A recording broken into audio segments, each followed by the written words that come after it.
6 अगस्त 2025। उत्तराखंड के पहाड़ शांत हैं, पर उनका दुख हर जगह है। कल रात एक बादल फटने से धारली का शांत गांव एक आपदा क्षेत्र में बदल गया। खीर गंगा नदी, जो पहले शांत थी, एक भयंकर धार बन गई। अंधेरे में घरों और सपनों को निगल गई। कोई चेतावनी नहीं, कोई बच निकलने का रास्ता नहीं, बस पानी का शोर और जिंदगियों का बिखरना।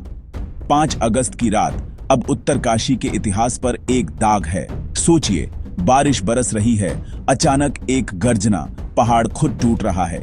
गांव वालों और पर्यटकों दोनों को प्रतिक्रिया देने का समय नहीं मिला। कुछ ही मिनटों में एक अचानक आई बाढ़ ने सब कुछ मिटा दिया।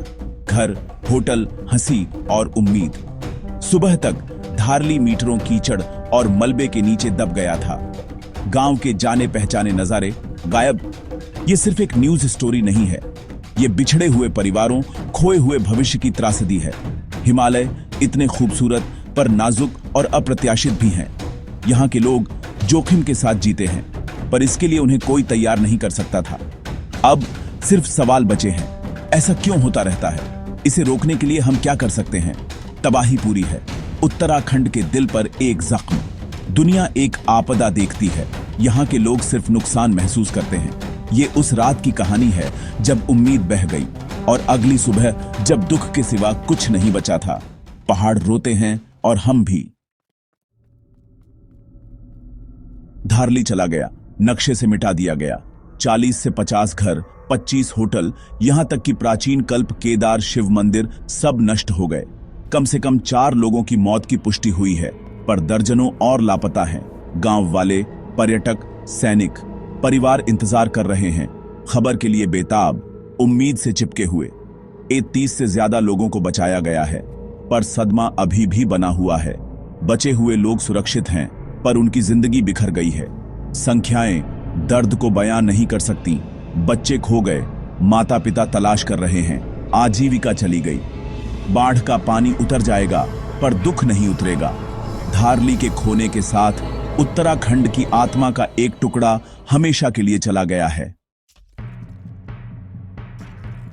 मलबे के बीच हीरो उभरते हैं। सेना, आईटीबीपी, एनडीआरएफ और स्थानीय स्वयंसेवक जिंदगियां बचाने के लिए कीचड़, बारिश और खतरे से लड़ रहे हैं। सड़कें गायब हैं। हेलीकॉप्टर लगातार खराब मौसम से जमीन पर रुके हुए हैं। बचाव कर्मी खतरनाक इलाके से गुजरते हैं, समय के खिलाफ दौड़ते हुए। लाशों को ढूंढने वाले कुत्ते लापता लोगों को खोजते हैं। मेडिकल कैंप घायलों का इलाज करते हैं। बचाई गई हर जिंदगी एक जीत है, हर बचाव साहस का प्रमाण है। सरकार हाथ पांव मार रही है, हेल्पलाइन, राहत, समर्थन के वादे, पर जमीन पर मौजूद लोगों के लिए ये एक हताश लड़ाई है। पल पल की मिट्टी का हर फावड़ा जिंदगी या मौत का मतलब हो सकता है। धारली में हर सेकंड मायने रखता है।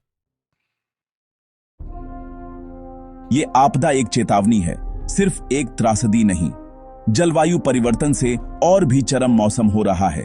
ग्लेशियर पिघल रहे हैं, बाढ़ तेज हो रही है। वैज्ञानिकों और संयुक्त राष्ट्र ने अलार्म बजाया है, पर क्या हम सुन रहे हैं? हमारे काम, अनियोजित निर्माण, बांध बनाना, वनों की कटाई, इन पहाड़ों को कमजोर कर रहे हैं। स्थानीय ज्ञान को अनदेखा किया जाता है और इसकी कीमत तबाही है। कार्यकर्ता लापरवाह विकास को रोकने का आग्रह करते हैं। कार्य करने का समय अभी है। तत्काल कदम, स्कूल बंद करना, यात्रा प्रतिबंध जरूरी है, पर भविष्य का क्या? हमें बेहतर चेतावनी प्रणाली, सख्त कानून और पहाड़ों की सीमाओं के लिए सम्मान चाहिए। पीड़ितों की मदद करें, बदलाव की मांग करें और इन नाजुक भूमियों की रक्षा करें। अगर हम नहीं सीखेंगे तो पहाड़ रोते रहेंगे और उनके आंसू हमारा दुख होंगे। चुनाव हमारा है। इस त्रासदी को दोहराएं या आखिरकार पहाड़ों की चेतावनी